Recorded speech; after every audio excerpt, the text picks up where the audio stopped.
Hello and welcome to the Daily Millwall for Saturday, the 18th of October 2025. In today's Millwall news, today was Matchday, an away game at Queen's Park Rangers, Loftus Road. And we won. We actually won. Pretty impressive result, but not impressive performance. We did get a bit lucky at times. But we did win. So yeah. This is the official match report from millfc.co.uk. Lions maintain unbeaten away run with London Derby win. Millwall 2-1 winners at Queen's Park Rangers in the Sky Bet Championship on Saturday afternoon. Two first-half goals from Femi Aziz and Mihailo Ivanovic were enough to secure victory at Loftus Road, despite QPR substitute Roman Burrell's late effort halving the deficit. Alex Neil names Max Crocombe in goal against ours as Stephen Bender recovered from a knock picked up in training, whilst Mihailo Ivanovic led the line with Josh Coburn missing, also through sustaining a knock. Alfie Doughty and Casper Denor, meanwhile, were among the substitutes following their recoveries from injury. The game was barely 30 seconds old when QPR had the first attempt on goal, but Crocombe was well placed to palm Paul Smith's effort away from danger. At the other end, meanwhile, a lofted free kick saw Jake Cooper, Will Smallburn and Tristan Kramer all help the ball on towards goal, only for the ball to nestle in the grasp of Paul Nardi. Smallbone's effort from outside the box caused Nardi to tip over with 9 minutes on the clock, but a few minutes later the Lions were to lose Massimo Luongo after the midfielder had to be stretchered off, Denor his replacement. Massimo Luongo caught his foot in the turf, twisted his leg, and he's picked up some kind of knee injury. Obviously, we don't know what that is at the minute. Serious enough that he had to be stretchered off. They lifted him off. They put him on the stretcher, carried him off. Some suggestions that it may be an ACL, anterior cruciate ligament injury. So it's a knee ligament injury. Now, is that a complete rupture in that it snapped? Or I don't think it was, because I think he would probably be in more pain. Unless he's an Aussie, so he's probably not. Pain is different to them, isn't it? They're tough. They make them tough out there. So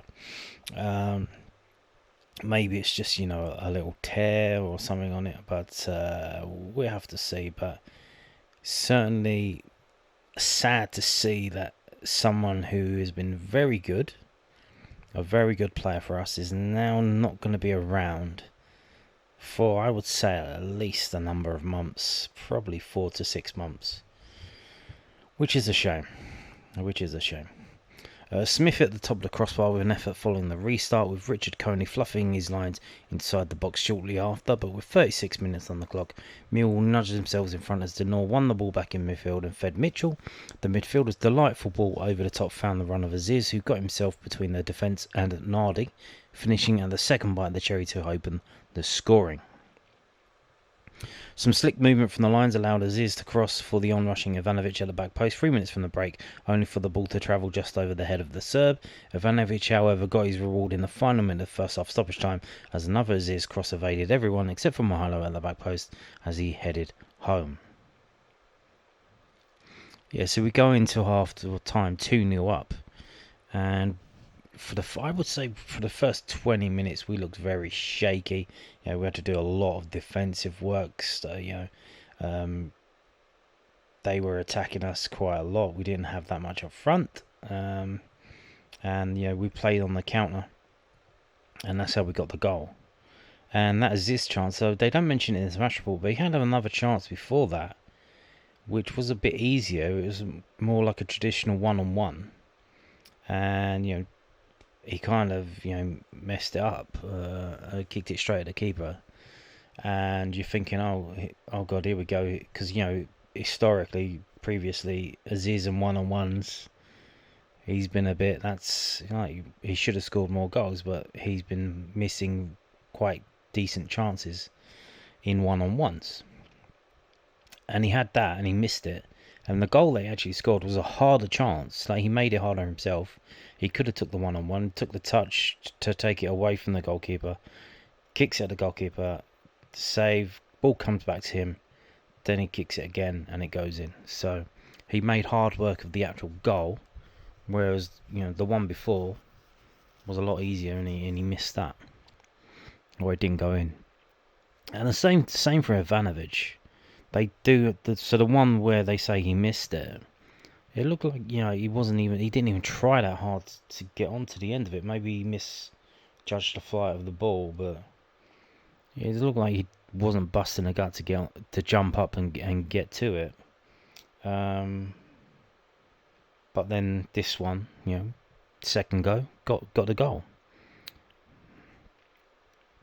Reece Norrington Davies was booked for simulation in the first notable moment in the second half, which began with Millwall pushing for a third. Aziz took advantage of a slip in the middle of the pitch and looked to feed Ivanovic, although the pass was too long for the striker. That was another thing. QPR diving a lot as well. Just weird. Obviously they're 2-0 down, so they have to try something. But it's just stay on your feet, mate. Sturge's ball over the top found Aziz at the back post on 62 minutes, but QPR managed to scramble behind before the introduction of Doughty back into the fold was confirmed. With 16 minutes left to play as he replaced Turno Ballo, Cameron Negley coming on for Aziz in another Mill change. QPR substitute Kieran Morgan saw an effort deflected wide and a close-range scramble dribble behind as the R's looked to get back into the game, with the next action seeing Denor withdrawn after completing a scheduled 60 minutes of action. So the substitute got substituted. Denor came on, and then he came off because he's come back from injury, and they only wanted him to play a certain amount of minutes. Luke Cundall, his replacement as Macaulay Langstaff, saw the last 10 minutes of action with Ivanovic withdrawn. Bodies were thrown into the way of shots as Mill looked to protect their lead going into the latter stages, but with 5 minutes remaining, some slack defending allowed substitute Burrell the opportunity to tap home and half the deficit. Slack defending. Right, so on the just over the halfway line in our half, by the touchline, you got I think 3 Millwall players passing it around between themselves, trying to get out of press, and Ryan Leonard misplaced the pass, and boom, they were away, and that led to the goal. Goal scorer Burrell nodded over in 8 minutes of stoppage time as the Lions clung on, and with Steve Cook's acrobatic effort rolling wide with just over 90 seconds remaining, that spelled the end of an away victory for Millwall. Yes, a good away victory. So, the team was as follows: Max Crocombe, Ryan Leonard, Tristan Crammer, Jake Cooper, Zach Sturge, Massimo Luongo, Billy Mitchell, Femi Aziz, Will Smallbone, Turno Ballo, Mihailo Ivanovic. And the subs bench was Caleb Taylor, Camille Negley, Alfie Doughty, Macaulay Langstaff, Adomu Maku, Joe O'Brien, Casper De Noor, Luke Cundall, and Joel Coleman. He's the goalie. He's the fourth choice goalie if you don't know who he is. The subs that came on were De Noor on 14 minutes for Massimo Luongo, Negley on for Aziz in the 74th minute, Doughty on for Turno Ballet in the 73rd minute, and Langstaff on for Ivanovic in the 79th minute, and Cundall on for De Noor in the 78th minute. The subs, they were pretty late. The only reason I can imagine for that is maybe we're in a 3-game week. We've got Stoke, we've got Leicester.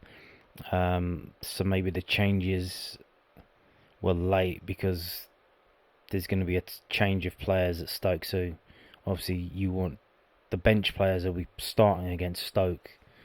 Some of them maybe.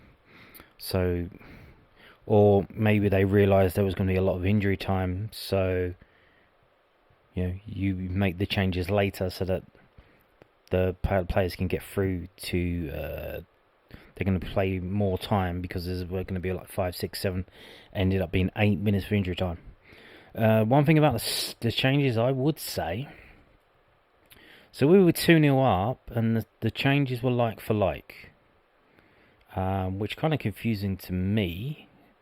Obviously, we have in the past, under various different managers, we have had a lead at Loftus Road, and then tried to defend and ended up losing the game. It's a very small pitch. Trying to defend just going all out defend and not really attacking. Probably not a smart idea to do. But I'm surprised we didn't see, Caleb Taylor come on and we switch up and put three in the back, put another body in the middle of the park. Although Smallburn did drop back a bit. So, but it was pretty much like for like. So yeah, there you go. Match stats. Quite a few bookings. We had Leonard, Cooper, and Ballo getting booked. And what the incidents where that guy dived, he dived on Leonard, so I don't know if they were trying to get him sent off or what, but luckily the keeper did not fall for that stuff, so there you go. 1,764 minutes. And Ivanovic on the score sheet, finally. Although his all-round play wasn't all that. Now let's move on to this. This is also from millfc.co.uk, the club's official website. They've got some pictures, some photographs. So here we go. And that's obviously at the start of the game. Applause for Gordon Jago. Ballo, Ivanovic. Obviously, the thing with Ivanovic is he's up against two very seasoned centre backs in the league. With Jimmy Dunn and whoever the other one was. So there you go. There's Aziz. Scoring again. 2 games in a row. Why not? And that's Ivanovic.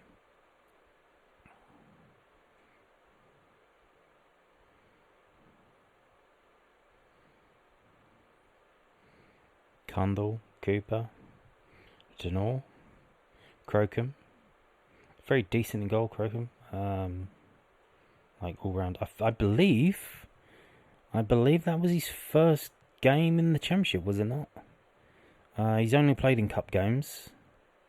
He was supposed to play against Crystal Palace in the cup, but he dropped out because of injured in the warm-up. So this is his first game at this level. The highest level he's ever played at. Did pretty well, to be fair. Did not look out of place at all, so there you go. So, we win. What does that do, though? What does it do? Well, let me just refresh this because it still hasn't updated the Leicester game. There you go. That finished 1-1. So these are the results from this round, this weekend's rounds of Championship matches. On Friday night, it was Middlesbrough 2, Ipswich 1. And then today, Oxford 1, Derby 0, Queen's Park Rangers 1, Millwall 2, Southampton 0, Swansea 0, Stoke 1, Wrexham 0, West Bromwich Albion 2, Preston 1, Sheffield United 1, Watford 0, Norwich 0, Bristol City 1, Birmingham 2, Hull 3, Charlton 2, Sheffield Wednesday 1, Coventry 2, Blackburn 0, and Leicester 1, Portsmouth 1. And there's no games tomorrow, that was all the games, so what the table is up to date. So Ipswich still do have a game in hand. And you can see what that's done. We're 10 games into the table now, which is nearly a quarter of the way through. With 12 games would be a quarter of the season, really, between 11 and 12. So we're 6 in the table. We've won 5 games, so we've won 5 of our 10 games. That's 50%. That's pretty good. 50% win rate. That's pretty good. And that's the thing you need to be at the top of the table. You need to turn those draws into wins. And, 5 wins, 2 draws, and 3 defeats for Millwall. And 2 of those 3 defeats have come against who?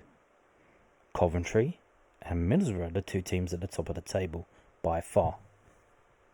So, and the other one was against... Who was the other defeat against? I've forgotten. But there you go. But you can see what's happened to Queen's Park Rangers. They were up here and, they lose one game and they're down here. because the table, we're only 10 games in. It's very tight still, except for teams at the top. Now, on Tuesday and on Saturday, who have we playing? We're playing Stoke on Tuesday night, and we're playing Leicester on Saturday. So this is the week of all weeks. This is wow. We were playing QPR, who were up here, and now we're playing Stoke, who are here, and then we're going to play Leicester, who are here. So I mean, man, this is the week to do things. This is the week to make a stake, make a claim, let everyone know that we're the real deal. Although, our home form, we did have the game against West Brom. Was that a turning point or was that an anomaly?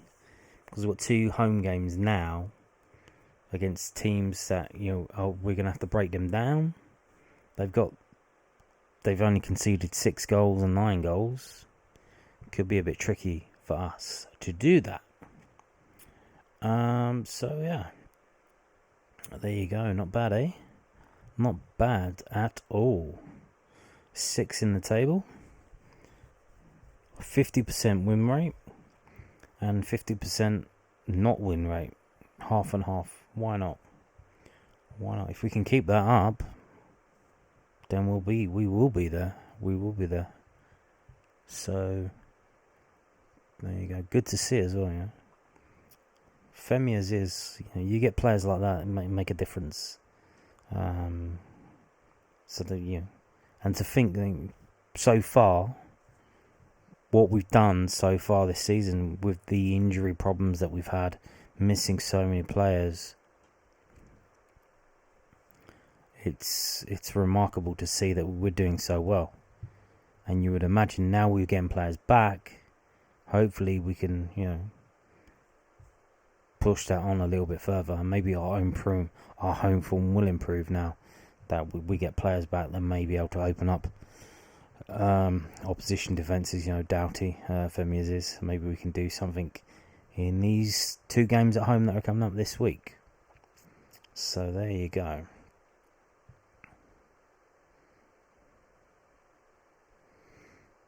Now, moving on to the post-match comments. We've got 4 stories, 4 post-match comments, all from the Southern News. So let's get into it. Here we go. southernnews.co.uk. Millwall boss admits side were not at their best in QPR win, but glad to come away with 3 points. Alex Neil admitted side were not at their best during their 2-1 win over Queen's Park Rangers, but was glad to leave West London with all 3 points. The Lions rode out waves of pressure in the first 30 minutes of the match before striking twice before half-time. Billy Mitchell played the ball over the top for Femi Aziz, who took it down well before converting past Paul Nardi after his first effort was saved, etc., etc. We know what's happened in the game. The Hoops failed to pose much of a threat to Millwall for much of the second half before piling on the pressure in the final 10 minutes. Coco Sato squared Roman Burrell to tap into an empty net with 5 minutes to go, but the Lions held on to secure the win. Neil was pleased to get the result despite Millwall not firing on all cylinders. I don't think we played particularly well today, if I'm being honest, in terms of what our expectation is of ourselves. What we did have is we carried a threat, particularly in the first half, and we scored 2 great goals. We also had one at the back stick where Femi gets given offside, but it's a great break, where Ballo puts the ball across for him, and we have the other one where the goalkeeper pulls it out of the top corner from Will Smallbone at the edge of the box. And we certainly carried a threat in the game, but we didn't control the ball. We didn't control the game as well as we know we can. However, it's important to note we've come to the form team. QPR have been good. They're a threat. They've got goals in them. The most important thing for us is that we won the game, basically. There have been games this year where we played well, and I've come in saying, oh, we've done this, we've done that, but we've not ended up getting any points. From our perspective, we'd much rather win, and I do believe the performances will come. And I thought we played really well 2 weeks ago against West Brom, and there will be more of that going forward. Before the match, we lost Stephen and we lost Josh, and then we lost Maz during the game. These are all obstacles and challenges that we need to overcome. And Casper comes on, he's not quite ready, but we need to take him back off because he's had cramp in both calves. But to be where we are with a lot of the things that we've had to overcome this season so far, and what the lads do to put into it, what I do know about us is that if we take the lead, we're a great team. We defend well, and we've got guys that can put their bodies on the line. And we're not an easy team to play against, by the way. From that perspective, I was delighted with how the lads performed, and I didn't think QPR had too many chances to score. And it wasn't chance after chance. They had good territory and they controlled the game, but we won. Millwall maintained their unbeaten away record from home in the league this season, having won 3 and drawn 2. Neil was asked about that record by News at Den. I don't really think about 5 games away from home and all that. We just think about the next game. So as far as we're concerned, we want to be competitive and want to try and win every game that we play. And we want to try and perform well as well as that, because I think the more you perform well, the more likely you're going to win. But there will be games across the season where we're going to have to dig in and find a way to win, even if we're not performing. Today was probably one of those days for me, because I do expect us to play better, but as do the lads. That was the talk after the match. We're fully aware of what we're capable of, but I would always say get the win first and performance second. Absolutely. Now, moving on to this. Again, southernnews.co.uk. Alex Neil thinks Millwall wingers taking a step up after man of the match performance in QPR win. Yep. Absolutely. He's a top championship player now. He was playing in the championship before with Reading, got relegated to League One, played there for a season. He's come back to Millwall, and he's proven himself to be a top championship player now.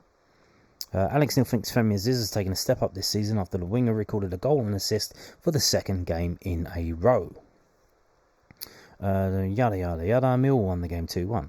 Aziz now has 4 goal contributions in 4 league starts this season, despite missing a month and a half through injury, over half of his numbers from last season when he registered 2 goals and 5 assists. Neil was asked by Newsenden how instrumental Aziz has been into the Lions' attack this season. Oh, great. You look at his numbers already. He's got goals, he's got assists, and that's what Femi needed to add to his game, because we know how powerful he is, we know how quick he is, and we know how much of a threat he is. But the simple fact is, what gets you noticed and what gets you moves and what gets you to the top end of the table is goals and assists. And numbers are key. It's key for him, it's key for Mihailo and Josh, and it's key for all the forward players. He's certainly producing that just now, so it's great. Asked by News at Den if he thinks Aziz has taken a step up this season, Neil said, "Oh yeah, I believe so. Having that a little bit sometimes gives you that hunger back, and we've moved him to the right because I know he likes to play out there as well as playing on the left, and I think he's certainly making it difficult for me to move him to the other side now." Yeah, that's the thing. And you would think it would be pretty obvious to stop. If you have a left-footed player, if you can use both your feet, they probably have to struggle against you, defending you.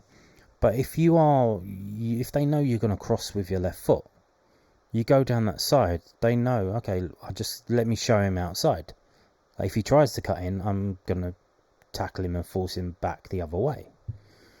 But when Femi Aziz does cut onto that left foot, cuts back, stops and turns in, and he can cross it in. Because he's left-footed and is on the right-hand side, when the cross comes in, it's bending in towards the goal. So if the defenders touch it, if they nick it, it might go in for an own goal, might go out for a corner. But when you have a right-footed player they're going down the right wing, if they get all the way to the end, they're going to cross it. It's going to go over. It's going to be straight, or it's going to be fading away from the goal because they're right-footed, and then it might go out for a throw-in.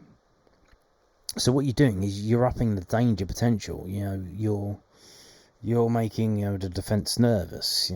The ball's in swinging. That's what happened. With Ivanovic's goal. The ball went through probably 4 or 5 QPR players. They all missed it, and Ivanovic went through and just got his head on it and turned it into the goal. So that's what you do, the ball swings in and everyone's shits their pants and you capitalise on that. So there you go. Now, moving on to this, again, Southern News. Mill boss backs Mihajlo Ivanovic to kick on after breaking goal-scoring duck. Alex Neil expects Mihajlo Ivanovic to recapture his goal-scoring form from last season after he got off the mark for the current campaign against Queen's Park Rangers. The Lions took a first-half lead. Yeah, we know all that. Yada, yada, yada. Yada, yada, yada. The Serbian striker proves he yet to score this season after finishing the prior season as Mill's top scorer in the first campaign in his first campaign in English football. He has hit a particularly rich vein of form in the final stretch of the season, scoring 7 in his final 9 games. And Neil backs Ivanovic to recapture that form. It's massive for him. Today, I know we didn't play great, but I thought it was one of his best performances. It was more of a handful, and when the ball came up to me, he kept it alive, and he fought the 2 centre-backs and ran in behind. He did what he does well. He gets in between the 6 and gets his goal. I'm really hoping that's a springboard for him to catch his form from last year, and I do expect that to be the case, because providing you work hard and you do all the scrappy jobs for the team, he will score goals, because he's already proven it. I got to disagree with it. I don't know if he's just gassing him up there, knowing that he's probably going to read this. I thought Ivanovic played pretty poorly today. I think he played poorly previously. I don't think he can play up front on his own, which is why when we played 2 up front, he kind of started scoring all those goals last season. I don't think he's. I don't know. He doesn't have the. He doesn't have the experience, the nous, should you say, to be able to do that. Yeah, I don't think the ball was sticking up there with him. I think he struggled today. I think he struggles anytime he does play as the one up front, to be honest with you. So we'll see about that in the week, because it's either him. I don't know what Josh Coburn's injury is. It just a knock? Is Josh going to be back for the Stoke game or the Leicester game? Because if it's not him, it's going to be Ivanovic, because the only other player is Langstaff. We don't even have. There's not even really a striker in the juniors that you can play, really. I mean, well, you got AJ Matthews, but I mean, again, he's not going to be the one up front either, really. So yeah. And finally, from the Southern News, obviously the injury to Massimo Luongo. It looks serious, so here we go. It's never a good sign. Alex Neil gives an update on the injured Millwall midfielder after QPR win. Alex Neil does not think Massimo Luongo's injury looks good after the midfielder was carted off early on in Mill's 2-1 win over Queen's Park Rangers. Yeah, well, I don't think any injuries look good, do they?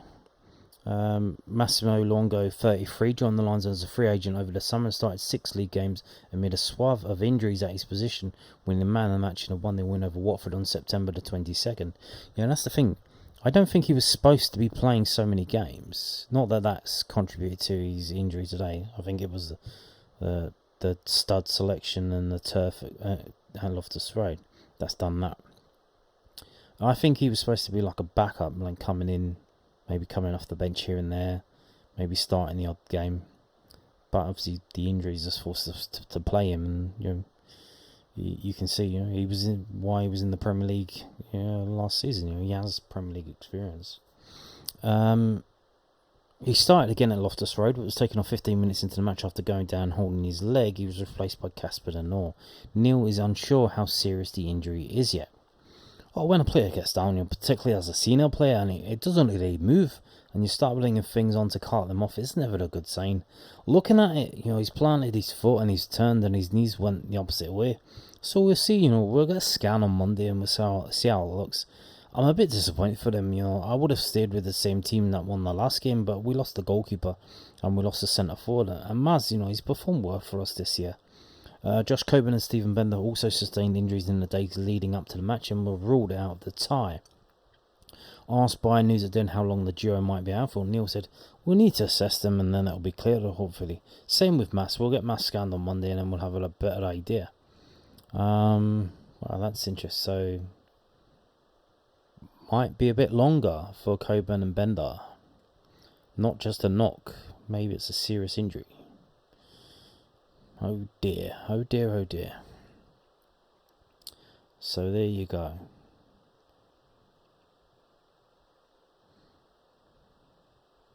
Up to 6. Will we still be there at the end of the season? Or even higher? And on that note, thank you for watching, and goodbye.